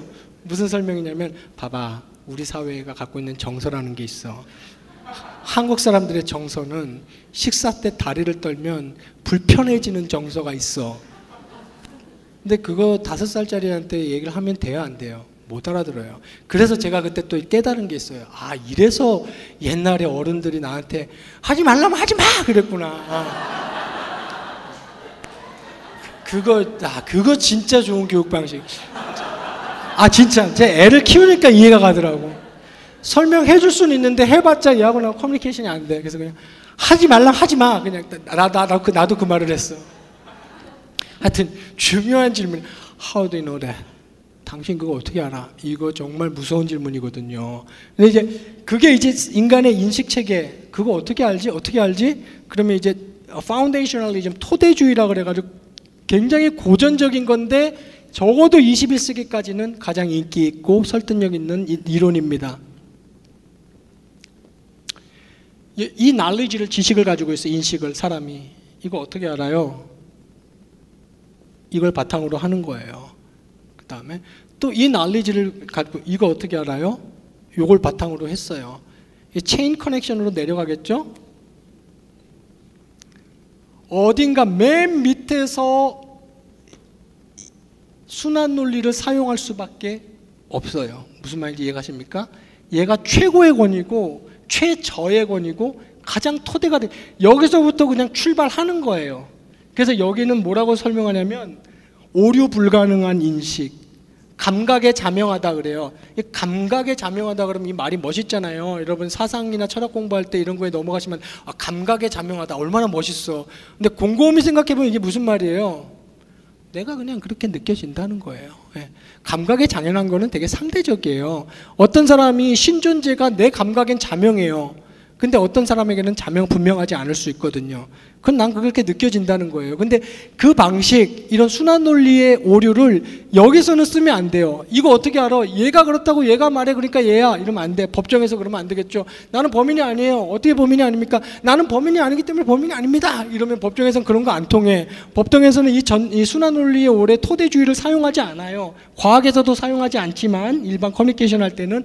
그러나 우리의 인식 체계에서는 이거를 반드시 사용합니다. 예를 들면 진화론에 관한 논문들이 얼마나 많습니까? 그런데 진화는 사실이다라는 것이 입증됐어요? 안 됐어요? 안 됐죠. 네. 여러분 학교에서 너무 많이 이렇게 가스라이팅 돼가지고 아까 내 친구가 말한 것처럼 진화가 마치 입증된 사실인 것처럼 생각하시면 안 됩니다. 진화는 21세기 현재 가장 인기 있는 무신론적 창조 이론이에요.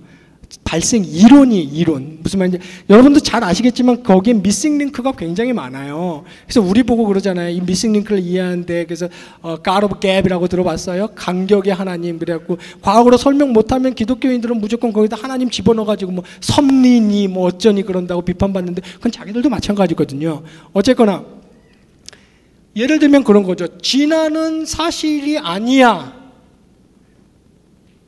입증해봐. 그러면 이 위에 있는 그 많은 논문들은 다 무너져요. 한순간에 허구가 돼. 왜?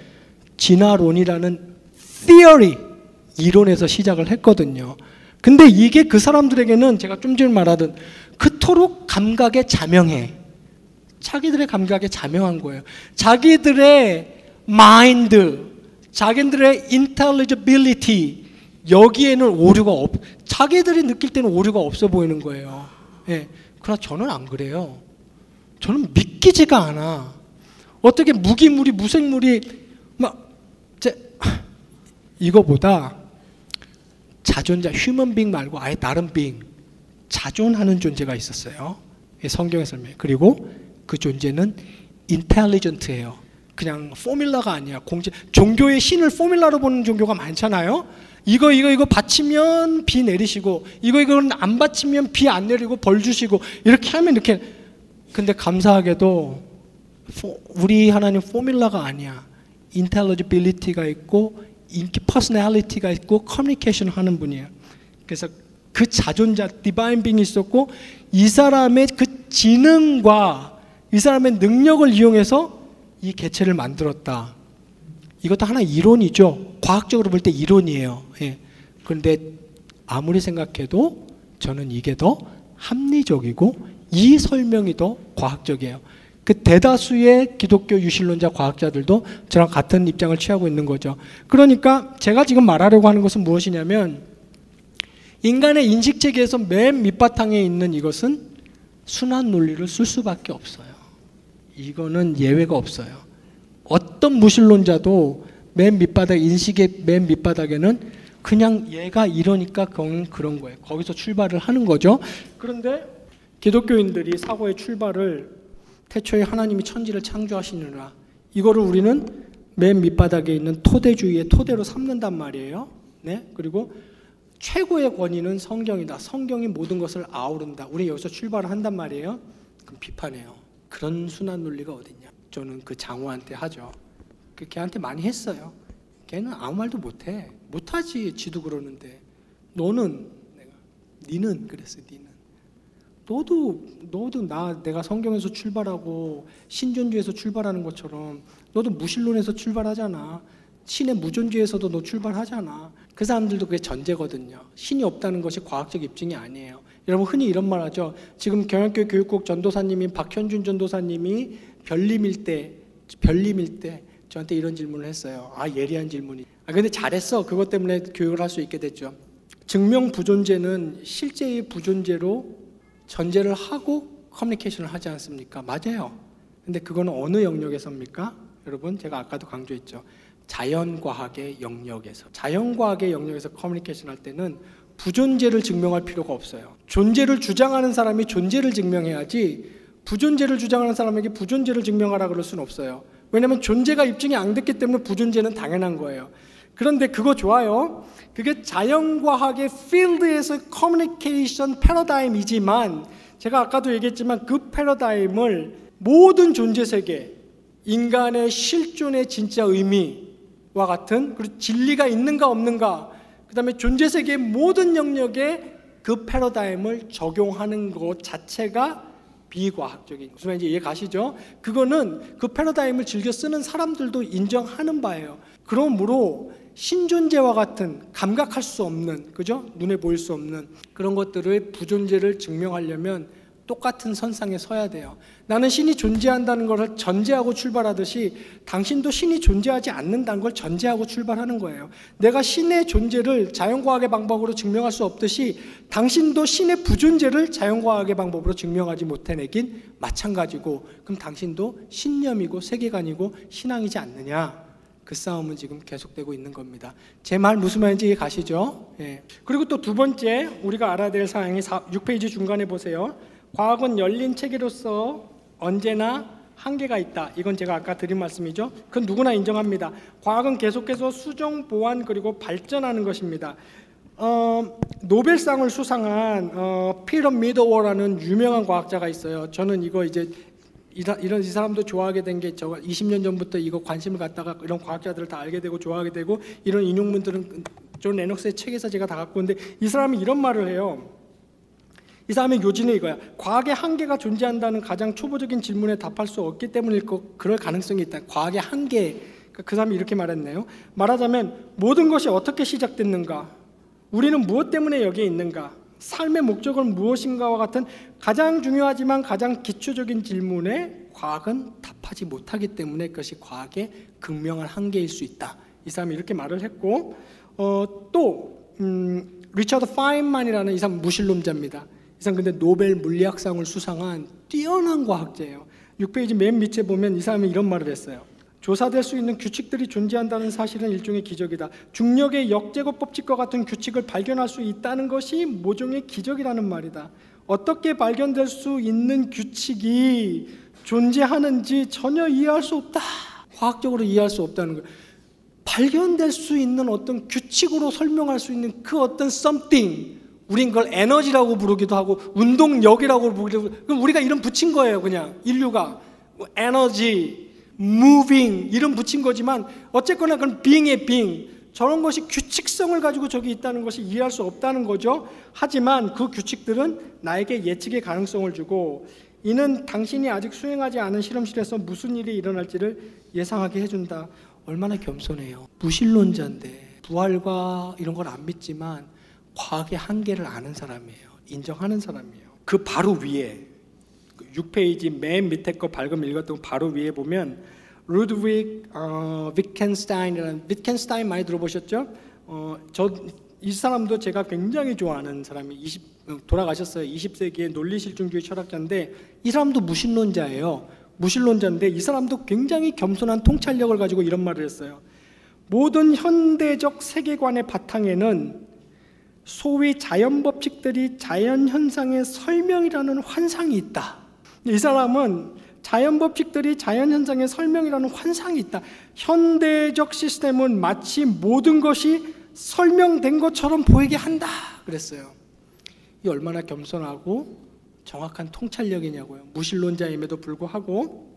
그리고 또 세 번째가 7페이지 위에 보시면 이성은 과학보다 그 범위가 훨씬 넓다. 자연과학뿐 아니라 철학, 문학, 사회학, 예술 등 모든 분야에서 이성을 사용한다.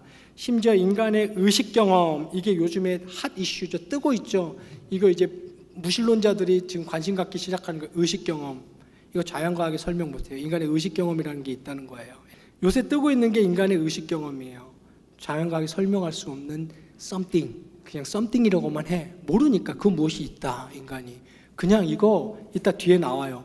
뇌 속에서 화학물질 나와갖고 신경화학 막 작용하고, 슬플 때는 무슨 물질 나오고 기쁠 때는 무슨 물질 나오고, 이게 끝이 아니고 something else, 다른 무언가 있다. Maybe spirit? 막 이런 말들 한단 말이에요. 의식 경험이 있다는 거죠. 그 상대주의자들이 박살나죠. 상대주의자를 지네가 다 아는 것처럼 맨날.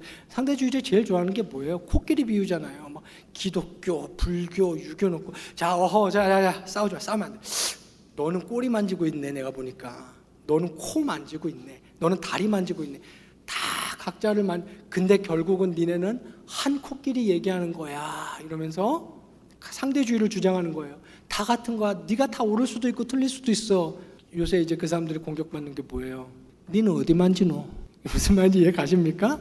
자기네들은 한 레벨, 어나더 레벨에서 내려보는 것처럼 얘기하는데 자기네들은 어나더 레벨에 있다는 걸 과학적으로 입증도 못하고 지금 제시하지도 않은 채 자기들은 어나더 레벨이야. 내려봐. 기독교, 거의 코 만지고 있네. 유교랑 똑같은 종교야. 결국은 한 코끼리입니다. 싸우지 마세요. 상대적입니다. 제가 볼 때는 그 사람이야말로 코끼리 발톱 정도 하나 더듬고 있어요. 제가 볼 때는 오히려 성경이 위에 있어. 어나더 레벨이야.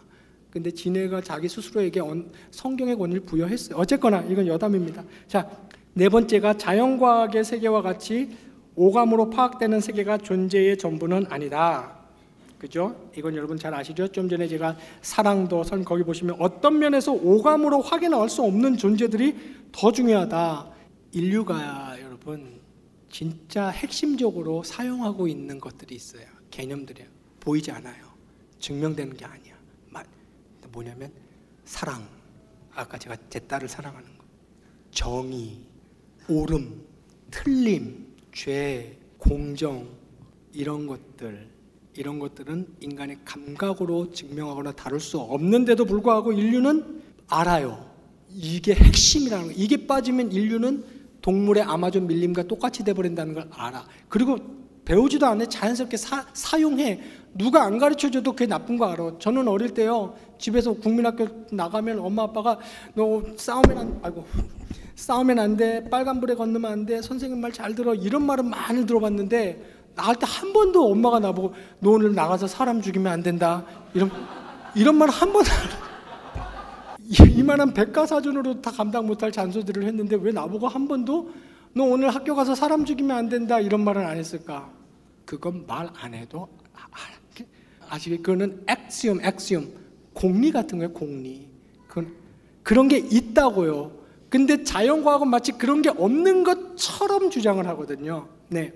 마지막 기독교 내용과 관련한 과학주의 주장들에 대한 답변들.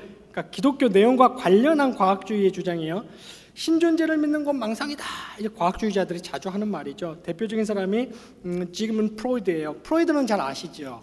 심리학자 유명하죠. 프로이드라는 사람이 종교를 뭐라고 이제 일단 이런 정의를 내린 명제를 말한 적은 없지만 이런 식의 주장을 한 건 맞아요. 종교를 뭘로 봤어요? 심리적 도피 기제로 봤어요. 심리적 도피 기제라는 말이 이해가십니까? 실제 하진 않지만 그걸 심리적으로 사용하면 도피처럼 쓸 수 있어요. 이거 비슷한 말도 임마누엘 칸트라는 사람이 자신의 실천 이성 비판이라는 책, 실천 이성 비판 아세요? 칸트 유명한 그 지구를 막 뒤집어놨죠. 판도를 바꿔놨. 그 책 나온 뒤로 그냥 전 대학이 그냥 무신론. 칸트. 그러니까 철학자들은 어떻게 보냐면 철학을 칸트 이전과 칸트 이후로 이렇게 나눠요. 그냥 이 칸트라는 사람이 실천 이성 비판을 책이나 썼는데 거기서 그 사람이 똑같은 말을 했어요. 하나님, 신, 있는지 없는지 모르겠다, 알 수도 없고, 더 중요한 말, 있거나 없거나 중요하지 않다. 근데 중요한 건 뭐냐? 필요성이에요. 필요성. 이 말 잘 이해하셔야 됩니다. 인간이 신이 있다고 설정을 해놓으면, 심리적으로 설정을 해놓으면 인간의 삶은 훨씬 윤택해진다. 갈등과 고통의 상황에서 피난처 역할을 한다. 그 설정이, 신존재라는 설정이 피난처 역할을 한다. 그러니까 이걸 뭐라 그랬어요? 필요성이라 그랬어요. 그러니까 내버려 둬라. 근데 이제 프로이드의 정신을 기반으로 해서 오늘날까지 유명한 시장경제체제 중에 여러분 아시죠? 공산주의라는 시장경제체제가 있잖아요. 공산주의는 이제 또 유물론에 입각하고 있고, 이 사상을 잘 집대성하는 사람이 칼 막스라는 사람입니다. 마르크스주의, 유물론에 입각했고 공산주의 입각. 그래서 이 사람들은 이제 공산주의에서 여러분들 말 잘 들어보셨죠? 종교를, 특히 기독교를 뭐라 그랬어요? 어비움. 뭐예요? 아편. 프롤레타리아 이놈들, 부르주아 혁명을 일으켜서 얘네만 잘 먹고 잘 살고, 그저 18세기 영국 귀족들을 우유로 목욕하고 있는데 노예 노동자 애들은 우유가 없어서 죽고 있고, 이거 아니다. 프롤레타리아, 부르주아, 이걸 뒤집어 엎어서 똑같이 잘 먹고 잘 사는 공산, 커뮌, 공산 사회를 만들어야 되는데 하나 걸림돌이 있는 거야. 종교야. 종교 중에서도 뭐예요? 기독교야. 왜냐면 공산주의, 마르크스주의를 확립시켜야 되는데, 자, 니네 언제까지 그렇게 억눌릴 거야? 언제까지 그렇게 굶어 죽을 거야? 저 잘 사는 놈도 우유로 목욕하고 있는 거 안 보여? 혁명을 일으키자! 그랬는데 얘네가 뭐 하고 있는지 아세요? 죄 많은 이 세상은 내 집안이네, 내 밝은 본향은 저 천국에 있네, 이러면서 그냥 혁명을 일으킬 생각은 안 하고 거기서 안주하는 거야. 주여 아버지, 주님 언제나 구름 타고 오실래나, 뭐 이러고 이제 있는 거니까. 종교가 이거 아편이다. 현실을 못 보게 하고, 눈멀게 하고, 혁명을 못 일으키게 하고 마비시키는구나. 그래서 종교가 아편이야. 그래서 종교를 현실 도피기제라고까지 얘기하기도 했습니다. 근데 여러분, 이것도 여담입니다만 말 나온 김에 얘기합시다. 이거 공산주의니 민주주의니 하는 거 어디서 출발하는 거예요? 이거 어디서 출발해? 인간에 대한 이해에서 출발하는 거예요. 인간론이라고 그러잖아요. 이걸 인간론. 인간이 어떤 존재인가? 자, 인간이 어떤 존재인가에 대한 해석은 많지만 우리는 어디로 가요? 성경으로 가야 돼요. 성경은 인간이 어떤 존재라고 그래요? 죄악되고 악하고 이기적이고 탐심 있고 탐욕 있고, 슬프지만 인간은 그런 존재라고 해석을 해요. 이 성경의 인간론에 입각하면 커뮤니티, 공산, hand in hand, shoulder in shoulder, we are the world, 함께 가요. 가능할까요? 가능하지 않아요. 절대 다 같이 벌어서 똑같이 나눠서 똑같이 먹고 살 수 있는 게 인간이 아니에요. 성경은 그렇게 얘기해요. 근데 이걸 누가 어디서 증명하고 있습니까? 역사가 여실히 증명을 해요.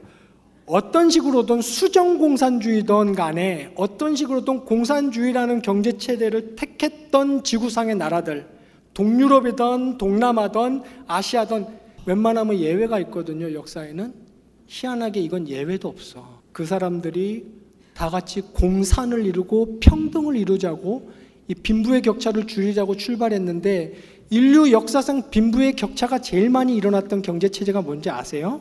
공산주의예요. 공산당원들 잘 먹고 잘 살아. 애들 스위스로 유학 보내. 근데 이제 종교를 빼버리니까, 종교를 그런 심리적 도피기제로 보니까 그런 현상이 일어나는 거죠. 근데 거기 보세요. 7페이지 중간에 노벨 문학상을 수상했던, 이제 공산주의 치하를 겪어봤던 밀러스라는 사람이 이런 말을 했어요. 인민의 진짜 아편은 죽음 이후에도 아무것도 없다는 믿음이다. 그러니까 이 사람도 죽음 이후에 내세 같은 건 없다는 게 공산주의고 이제 무신론인데, 그걸 뭐로 본 거예요? 이 사람은 여실히 경험적으로 깨달은 거예요. 그건 믿음이다.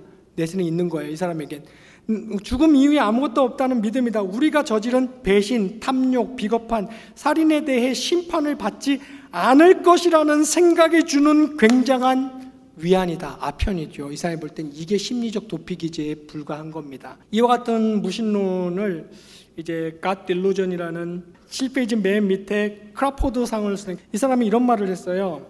알렌 샌디지라는 유명한 과학자예요. 나는 그런 질서, 우주의 질서가 카오스, 혼돈에서 나왔을 가능성이 없다고 본다. 어떤 조직 원리가 있어야 한다.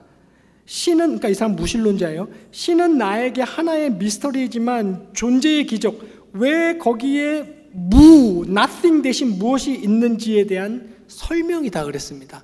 그러니까 이 말은 무슨 말이에요? 이 사람은 유신론자가 아니에요. 무신론자이지만 왜 아무것도 없고 무언가 있지? 왜 something이야? 이걸 생각했을 때 이 사람은 무신론자이지만 이거에 대한 합리적 대답, 과학적 대답이 적어도 이 무신론자에게는 뭐였던 거예요? 빅뱅 티어리보다는 기독교 유신론, 신존재였던 거예요. 나는 신을 인격적으로 믿진 않지만 차라리 신존재가 나에겐 더 합리적인 대답이다. 이 얘기를 했던 겁니다. 8페이지 위에 보시면 리차드 도킨스라는 God Delusion, 우리나라에도 번역됐어요. 망상이라는, 신이라는 망상. 저는 이제 이 책을 미국에서 읽어봤는데 저는 진짜 실망했어요. 되게 겁을 먹고 읽었어요. 너무 유명하길래 뭐 캠브리지 대학의 세계적인 생물학자가 쓴 무신론을 입증하는 어마어마한, 그래서 아마존에서 사다가 읽어봤는데 정말 죄송하지만 제가 이제 기독교 유신론자라서가 아니라 너무 실망했어요. 제가 이 책을 열 때 겁먹었다는 이유가 그거예요. 혹시 이 책에서 진짜 신이 없다는 과학적, 생물학적 증거를 이 사람이 제시하고 있는 건가? 아마존에서 선전은 그런 식으로 했거든요. 거기 보면 뭘로 가득 차 있냐면 과학적 증명이 아니라 이 사람의 무신론적 세계관의 진술로 가득 차 있어요. 저는 진짜 실망했어요. 세계적인 생물학자면 과학적 증거를 댈 줄 알았어요, 저는. 네. 하여튼 이 사람하고 둘이 친하대요. 사석에서는 밥도 자주 먹는데, 똑같은 캠브리지 대학에 존 레녹스라는 수학자가 있어요. 지금은 석좌 교수. 두 사람 다 살아있어요. 그리고 두 사람 다 지금 이제 학계를 주도하는 인물인데, 이 존 레녹스도 하필 칼비니스트야. 그래가지고 이 사람은 수학자인데도 불구하고 기독교 변증에 앞장서는 사람이거든요. 거기서 나왔던 진짜 대사예요. 도킨스가 The universe created us. 존재 세계가 우리를 창조했다. 근데 레녹스가 한 말이죠. You believe the universe created you? So who created your creator? 그럼 너의 창조자는 누가 창조했냐? 이거 굉장히 잘 생각해 보세요. 지금 시간이 없어서 제가 설명은 안 할게요. 이거 굉장히 엄청난 대화가 지금 오간 거예요. 근데 그 괄호 속에 있는 말은 뭐냐면, 괄호 속에 제가 읽어볼게요. I've been waiting more than 10 years for an answer to that. None has been forthcoming. 나는 지금 10년 넘게 그 대답을 기다리고 있는데 아직까지 안 왔다. 그랬어요. 이건 이제 이 사람의 책, Can Science Explain Everything이라는 책에서 쓴 말이에요. 그처럼 이와 같이 기독교 무신론은 이 정도로 신념체계, 세계관의 체계이다. 자, 이 말을 한번 들어보실랍니까? 만일 기독교 유신론을 가지게 된 것이 합리적 근거에 의한 것이 아닌 환경적 요인에 따라 믿도록 강요된 것에 기인한다고 주장한다면 이는 무신론에도 적용될 수 있다. 왜냐하면 이런 사람들이 많이 듣는 비판이 그거거든요. 당신은 텍사스에서 기독교 신앙을 가진 부모 밑에서 태어나서 그런 환경에서 자랐기 때문에 그런 신앙을 가지게 된 거야.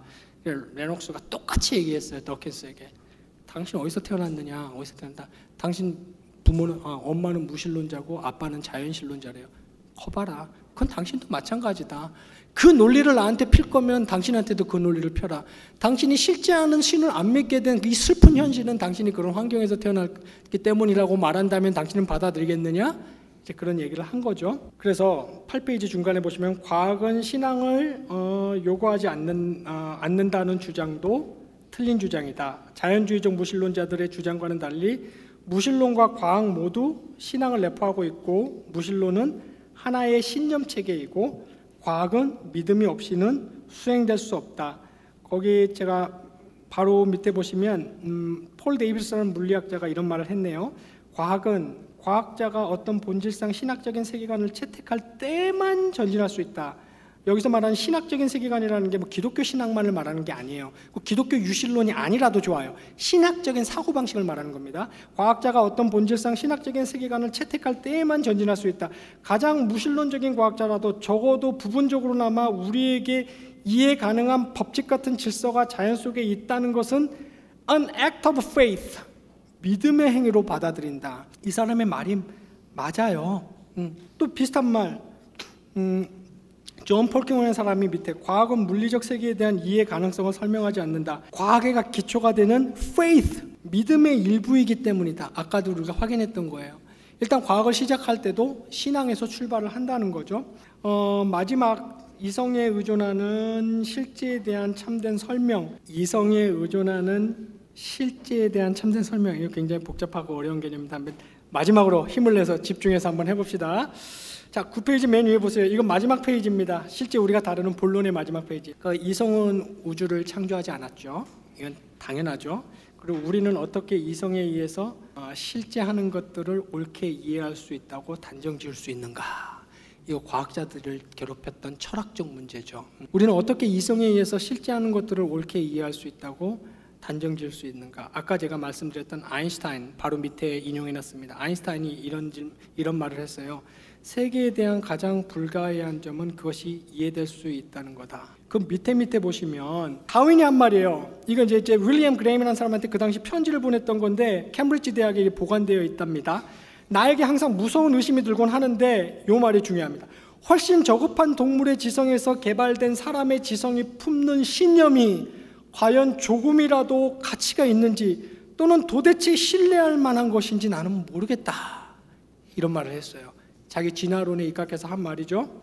그 밑에 보시면 존 폴킹원이라는 사람은 이런 말을 했어요. 생각이 전기화학적 신경사건으로 대체되는데 그런 두 가지 사건들은 합리적 담론에서 서로를 대변할 수 없다.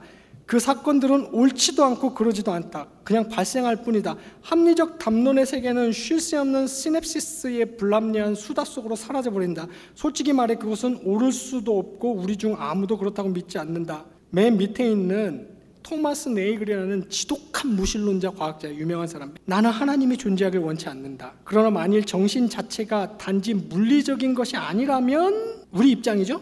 물리적 과학으로 충분히 설명할 수 없다. 진화론적 자연주의를 따른다면 우리는 진화론적 자연주의 자체가 기반을 두고 있는 과학적인 세계관을 포함해서 우리가 품은 그 어떤 신념도 진지하게 여길 필요가 없다. 바로 위에 걸 한번 읽어봅시다. 존 그레이, 이 사람도 무신론자인데 현대 휴머니즘은 과학을 통해 인류가 진리를 알 수 있다는, 그래서 자유롭다는 믿음이다. 이 무신론자가 하는 말이에요. 그러나 만일 다윈의 자연 선택론이 옳다면 이것은 불가능하다. 왜냐? 그렇다면 인간 지성은 진리를 추구하는 게 아니라 진화론적 살아남기, 성공을 추구하기 때문이다. 자, 이 말을 제가 아주 쉽게 두 가지예요. 영혼이 있다는 기독교의 신론의 주장, 그냥 기계적인 메커니즘, 뇌, 심장 이런 거 말고 something else, 무엇이 있다는 성경의 주장, 마인드가 있다는, 이게 틀리다면 현재로서는 다윈의 자연 선택론인데, 자연 선택론 아십니까? 자연의 진화 과정에서 센 놈, 그죠? 그 놈이 살아남는다는 거잖아요. 이게 아니라면, 기독교 신론이 아니라면 이거란 얘긴데, 그렇다면 두 가지 심각한 문제가 있다는 거예요. 그 중에 하나가 뭐냐? 인간의 뇌 속에서 일어나고 있는 일들. 지금도 여러분과 우리 속의 뇌 속에서 엄청난, 지금 뇌를 안 쓰면 이 자리가 있을 수가 없는 거잖아요. 저도 뇌를 사용하고 있고, 이 인간의 뇌 속에서 일어나는 일들은 단순한 화학신경 작용일 뿐이라는 거예요. 무슨 말인지 이해 가십니까? 내세도 없고 영계도 없고 영혼도 없고 그 어떤 형이상학적 진리도 없고 자연이 전부고, 우리는 자연에서 살아나온 자연 물질 생명체에 불과하다면 이 생명체 속에서, 뇌라는 이 기관 속에서 일어나는 그 일이라는 것은 그냥 신경화학 물질이 기뻐서 이 물질 나요, 슬퍼서 저 물질 나요, 끔찍한 장면을 보니까 이런 신경화학 작용이 일어나고 있네요. 그게 다 something, that's all. 그래서 뭐라 그랬어요? 그냥 just event 그랬어요. 이 사람이 그냥 사건일 뿐이다. 그럼 거기에 뭐가 없다는 거예요? 의미? 진리성? 뭐가 옳다? 나는 사람을 죽여도 돼. 아니, 난 사람을 안 죽일 거야. 그럼 얘 뇌 속에서는 그게 일어났고 얘 속에서는 그게 일어났을 뿐이에요. 거기에 누가 옳으냐, was right, 이건 없는 거예요. 그냥 자연에서 살아남은 어떤 기관체에서 일어난 신경화학적. 그렇다면 이 사람들 무신론자들인데도 불구하고 무슨 얘기하는 거예요? That's nonsense. 그건 말이 안 된다. 우리가 그렇지 않다는 걸 우린 다 잘 알고 있다. 그렇다면 인간은 맨날 그러잖아요. 참이란 무엇이냐, 진리란 무엇이냐, what's the better? 그렇다면 진리는 없다고 쳐. 그렇다면 둘 중에 뭐가 나은지는 알아야 될 거 아니냐. 그렇다면 인간은 참이 무엇인가, 진리가 무엇인가, 나음이 무엇인가를 추구하고 있는 게 아니라 인간은 뭘 추구하는 것뿐이에요. 인간의 뇌는 어떻게 살아남을 것인가, 어떻게 도태되지 않을 것인가, 어떻게 더 진화될 것인가. 인간의 뇌는 끊임없이 진화론적 성공만을 추구하고 기능하고 있을 뿐이지 거기에 진리니 참이니 배럴이라는 개념은 자리 잡을 수가 없다. 그 사람들 그래서 뭐라 그래요? terrible. 그래서 terrible. 이것이 그렇지 않다는 것은 우리 모두가 알고 있다 그랬어요. 무신론자들이 하는 말이에요. 그래서 이 사람들이 이렇게 기울기 시작하는 게 뭐예요?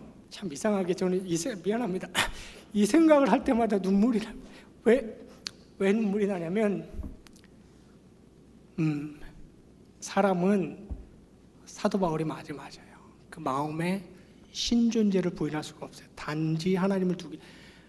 감사하게도 그런 사람들이 그런 어쩐 nonsense, terrible, no way 막 무신론자들이 그런 다음에 조금씩 기울기 시작하는 게 어쩌면 이게 제가 아까 말한 거예요. 이거는 진화 과정에서 단세포가 꿈틀대다가 생명을 유지하면서 살아남은 것의 결과물이 아니고 intelligent being, 그 어떤 intelligent being이 create, 이 말 이해하셔야 됩니다. developed가 아니고 create, 만들어낸 기관일 수도 있겠다. 나에겐 이게 좀 더 합리적인데? 이런 생각을 지금 하기 시작하는 거죠. 지금 그 얘기하는 겁니다. 그 얘기하는 거예요. 자, 그냥 결론을 낼게요. 18부니까 결론을 내야 됩니다. 이제 나머지 좀 읽어보시고 좀 더 관심이 있으면 저한테 찾아오세요. 저도 모르는 게 많지만 이야기는 할 수 있습니다. 결론은 이거예요. 과학은 좋은 애다. 기독교는 과학과 싸우지 않는다.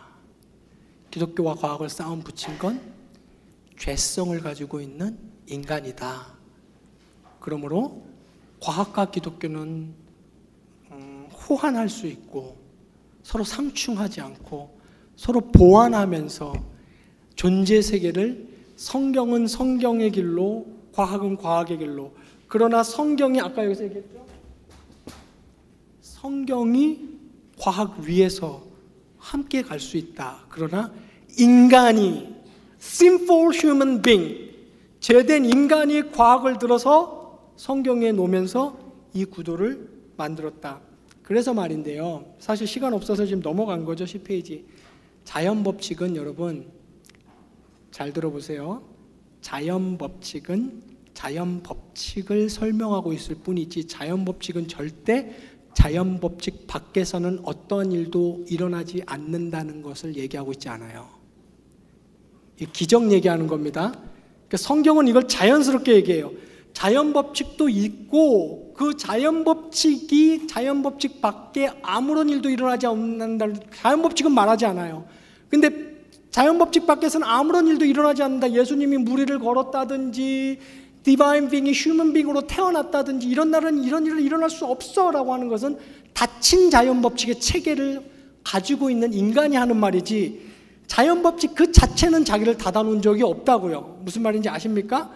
그래서 우리는 성경은 자연스럽게 나눠요. 그리스도가 뭘 행했다 그래요? Miracle, 이적을 행하셨다. So natural, 굉장히 자연스러운 거예요. 자연법칙이 있고 자연법칙은 그대로 작동하고 있는데 이 자연법칙을 만든 그 주체가 자연법칙 밖의 일을 행하고 계신다. 성경은 굉장히 능청맞게 아무렇지도 않게 이 일을 얘기하고 열려 있어요. 자연법칙은 무슨 말인지 이해가십니까? 만약에 자연법칙 밖에서는 아무런 일도 일어나지 않는다고 주장을 하고 싶으면 자연법칙 밖에서는 아무런 일도 일어나지 않는다는 것을 자연법칙적으로 과학적으로 증명을 해야 돼요. 근데 그렇게 증명을 하지 않을 거라면 그런 주장을 하면 안 됩니다. 제가 아까도 말했지만 기적은 없어. 죽었는데 살아나다니 이렇게 말하면 안 되죠. 아까 우리 아들이 5살 때 나한테 한 질문을 저도 할 거예요. How do you know that? 그럼 그 사람 뭐라 그러는 줄 아세요? 100% 이렇게 합니다. I feel it. I believe it. I think it. Prove here. Prove. 이렇게 못하는 거죠. 네. 그래서 제가 오늘 이 주제를 설정한 이유는 다른 게 아니야. 아침에도 그랬고 오늘 저녁에도 그렇고 저는 기독교 세계관을 여러분들에게 설명하고 싶은데 기독교 세계관은 여러분 신비, 무스테리온, 우리 이거 뭐라고 이름 붙였어요? 미스테리 그랬어요. 신비, 이거 있는 개념이라고요. 실제 하는 개념이라고요. 신비를 받아들이지 않으면 성경은 아무것도 안 남아요. 신비를 빼면 성경에서 뭐만 남는지 아세요? ethics만 남아요. ethics. 뭐예요? 도덕. 도덕만 남아요. 근데 성경은 도덕책은 아니에요. 그래서 제가 여러분의 기독교 세계관을 말해드리고 싶은데 기독교 세계관을 받아들이기 위해서는 여러분 신비를 받아들여야 되고 이건 성령이 하시는 일입니다만은 그런데 저와 여러분이 20년 전에 저처럼 신비를 못 받아들이는 가장 큰 장애물이 과학주의라는 거죠. 그래서 저는 그 얘기를 해드리고 싶은 것 뿐이에요. 과학주의가 그렇게 과학적인 건 아니다. 과학주의가 그렇게 공고하지 않다. 그것만큼은 여러분들이 알아두고 기독교 신비에 입각해 있는 기독교 세계관을 좀 더 진지하게 생각하시는 여러분 됐으면 좋겠습니다. 저 30분을 안 남겼으니까 감사합니다.